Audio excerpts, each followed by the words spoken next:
landing facility. My response is, I do confirm that I own the above reference property, which has approximately 2.5 acres in size and which I have planted napier grass for my dairy cows. I purchased the land in the year 2023 for 3.5 million from farm proceeds coming from my dairy farm. I have read through the motion and there is no iota of evidence adduced of the impropriety in the way I acquired this small property. Finally, on this matter, I would confirm that there is no helicopter landing facility for this particular parcel on the motion. This part is also false. I attach a copy of the agreement for purchase of this property marked Annexure RG7. 40 acres of land purchased in Kakuret within Kabraine in Nyeri County. My response: I confirm that I own a property, having bought it in 2015, a time when I was not a state officer. I had not even been elected as Member of Parliament from the Honorable Joroge Wainaina, Member of Parliament for Kenny, who is present in his house, or I'm not sure whether he's present. Therefore, this property I purchased 10 years ago and not 2 years ago during my tenure as Deputy President, and as indicated in the motion, the allegation is false. I've read through the motion and there is no iota of evidence adduced of any impropriety in the way I acquired this property. For the benefit of this House and the general public, I have annexed to this response copy of the agreement for sale and purchase of this property marked as Annexure RG8. 80 acres of land in Meru County. For the record, I wish to confirm that I do not own 80 acres of land in Meru. This allegation is false. However, in the spirit of disclosure, I would like to confirm that I have purchased 29 acres of land in Meru, the land of my mother, which I bought on around 9 February 2024 through a loan granted to me by Solution Circle Limited, which I am a member. This said circle has a charge registered against the title, which it continues to hold as security until I fully repay the loan. For the benefit of the August House and the general public, I have annexed to this response copies of the agreement of sale marked RG9 in a letter dated 15 July 2024 from Solution Circle Limited, confirming the finance the purchase of the property marked Annexure RG10. Dairy farm in Nyandarua County. My response is I do not have a dairy farm in Nyandarua County, therefore this allegation is false. The land in Nyandarua has no single animal. Companies.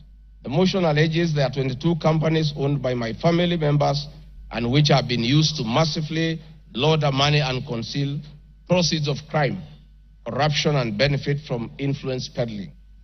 My response is the mover of the motion has listed the 22 companies associated with me and has alleged that they have been used to massively launder money and conceal proceeds of crime, corruption, and benefit from influence peddling.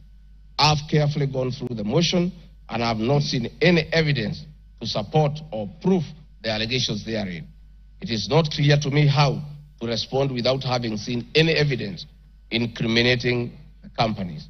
I would like to be clear that these companies have not been involved in any illegal activities, and I believe that is why the mover of the motion has not tabled any evidence of impropriety with respect to the companies.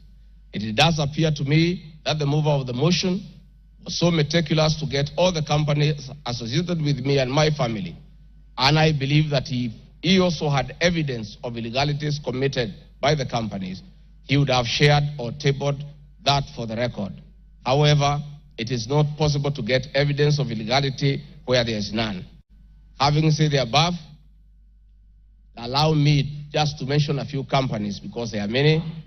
Regarding Gachagua Foundation, this is a foundation I incorporated in 2022, and I clarify that the foundation is a non-profit making entity with the sole objective of uplifting the lives of less privileged in society. This foundation therefore does not trade, and honorable members, you are aware that by law, a foundation cannot be used to trade. Since incorporation, the foundation has received a total of 12 million shillings, which has been utilized as per the schedule marked Annexure RG11, which is paying school fees for children in Pwani University and other universities across the country. Dorcas Regadi Foundation, because she's not here to defend herself, this is a foundation founded by my wife, Pastor Dorcas, incorporated immediately we came into office as a non-profit making entity for the sole purpose of drug addicts, widows, single mothers, and orphans. A brief write-up of the its achievements is annexed here with public domain that Pastor Dorcas have been around the country doing work of rehabilitating drug addicts and helping others who have challenges. There are many other companies that are here that I don't, because this is a house of record, I don't want to bother the members of parliament of going through all of them. I want to probably only talk about Wamunyoro Investments Limited, named after my village in Wamunyoro. This company was incorporated 21 years ago before I became deputy president, and it's a company that holds family property. Mr. Speaker, sir, I've been accused of exerting influence on officials in the Ministry of Lands to issue an allotment letter to Wamunyoro Investments Limited and using the fraudulently acquired documents in support of a court case. My response, Mr. Speaker, sir, and honorable members, I wish to confirm that Wamunyoro Investments Limited has never been issued with any letter of allotment for land in Embakasi. Wamunyoro Investments Limited purchased this land from a third party in the year 2012. The company's ownership of this property has been confirmed through two legal processes. One, a case was filed before the National Land Commission in the year 2016, adjudicated, and a determination was made that this property belongs to Wamunyoro Investments Limited. That was long before I became the Deputy President of the Republic of Kenya. Again, a matter was filed in High Court, case ELC, case number E242 of 2022, which was filed before I became Deputy President. All the documents filed in support of this case were filed in court before I became Deputy President, and no documents have been filed by myself in court upon becoming Deputy President. This being the case, it is not true that I have used my office as Deputy President to manufacture documents filed in this matter. The High Court found that this land legally belongs to Wamunyoro Investment Limited and issued the appropriate direction. This matter has since been challenged in the Court of Appeal.